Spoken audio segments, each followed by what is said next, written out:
पराया घर। रिया की एमए की डिग्री हाथ में क्या आई, घर वालों के लिए उसकी पढ़ाई एक खत्म होता इंतजार बन गई। उनके लिए ये डिग्री कोई कामयाबी नहीं, बल्कि शादी के बाजार में एक नई योग्यता थी। रिया अभी अपने सपनों की उड़ान भरने की सोच ही रही थी कि घर में उसकी विदाई की शहनाइयां गूंजने लगी। दादी, अरे सुरेश, अब रिया की पढ़ाई तो पूरी हो गई, अब देर मत कर, कोई अच्छा घर वर देख और इसके हाथ पीले कर दे। लड़की तो पराया धन है, अपने घर जाए तभी शोभा देती है। सुरेश, हाँ माँ, मैंने बात चला दी है, लड़का अच्छा कमाता है, घर बार भी ठीक है। रिया सहमी हुई आवाज में, पापा, क्या मैं थोड़ा वक्त और ले सकती हूँ? क्या मैं नौकरी नहीं कर सकती? सुरेश सख्ती से, नौकरी करके क्या करेगी? अगले घर जाकर उनकी सेवा करना और घर संभालना ही तेरा असली फर्ज है। सुरेश, ज्यादा मत सोच रिया, शहर जाकर नौकरी करने वाली लड़कियां अक्सर हाथ से निकल जाती हैं। हमें समाज में मुंह दिखाना है, अपनी जिद छोड़ और वही कर जो तेरे खानदान की इज्जत के लिए सही है। रिया ने अपनी माँ सविता की तरफ देखा, वही माँ जिसकी कोख से उसने जन्म लिया था। पर सविता की आंखों में भी समाज की वही पुरानी समझदारी थी।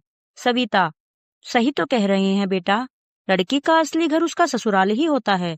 वहां जाकर अपना घर परिवार संभाल, इसी में तेरी खुशी है। रिया आंखों में आंसू लिए, माँ, क्या ये मेरा घर नहीं? अगर ये मेरा घर नहीं है तो फिर मेरा अपना घर कहाँ है माँ? सविता आंखें फेरते हुए, बेटी का अपना कोई घर नहीं होता रिया, पिता के घर में वो मेहमान होती है और पति के घर में उसे जगह बनानी पड़ती है। यही हम औरतों की किस्मत है, इसे जितनी जल्दी मान लेगी उतना कम दर्द होगा। रिया के सवालों का सही जवाब किसी के पास नहीं था। सबने उसकी खामोशी को उसकी हाँ समझ लिया। रिश्ता तय हुआ, पर जब सच सामने आया तो सविता का कलेजा कांप गया। लड़का रिया से पूरे 12 साल बड़ा था। सविता घबराहट में, पर माँ जी, लड़का तो रिया से 12 साल बड़ा है, ये जोड़ी कैसे जमेगी? दादी, अरे बहू, हमारे समय में तो 15-17 साल का अंतर होता था। उम्र से क्या होता है, लड़का कमाता अच्छा है, खानदान ऊंचा है, और क्या चाहिए? दादी, ज्यादा उम्र का लड़का होगा तो रिया को संभाल कर रखेगा, समझदार होगा। जवान छोकरे तो आजकल वैसे भी आवारा घूमते हैं। चुपचाप तैयारी कर, अब बात पक्की हो चुकी है। माँ फिर से उनकी बातों में आ गई और आखिर वह दिन आ ही गया। जिस आंगन में रिया ने चलना सीखा, आज वही आंगन उसके लिए पराया हो गया। रिया फूट फूट कर रोते हुए, माँ, मुझे नहीं जाना माँ, मुझे भी अपने साथ रख लो ना माँ, मैं कहीं बोझ नहीं बनूंगी माँ। सविता भारी मन से उसे गाड़ी में बैठाते हुए, चुप हो जा बेटा, यही दुनिया की रीत है। गाड़ी आंखों से ओझल हो गई और पीछे छोड़ गई रिया का खाली कमरा। पर किस्मत का खेल देखिए, जहां मायके ने उसे बोझ समझा, वहीं उसका पति एक बेहतरीन हमसफर निकला, जिसने रिया को सिर्फ पत्नी नहीं, अपना सबसे अच्छा दोस्त माना।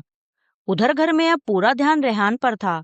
12वीं का रिजल्ट आया। सुरेश की बड़ी उम्मीदें थी, पर रेहान जैसे तैसे बस पास ही हो पाया। घर वालों को लगा कि ये तो बस शुरुआत है, पर उन्हें क्या पता था कि ये शुरुआत रेहान की कामयाबी की नहीं, बल्कि उनके पछतावे की थी। क्या रेहान कभी सुरेश का सहारा बनेगा, या रिया की काबिलियत एक दिन सबकी आंखें खोल देगी? देखिए अगले एपिसोड में। दोस्तों, अगर ये कहानी आपके दिल तक पहुंची है तो इसे लाइक और शेयर जरूर करें। मेरी ऐसी ही और सच्ची कहानियों से जुड़ने के लिए हमें फॉलो और सब्सक्राइब करके मेरा हौसला जरूर बढ़ाएं। धन्यवाद।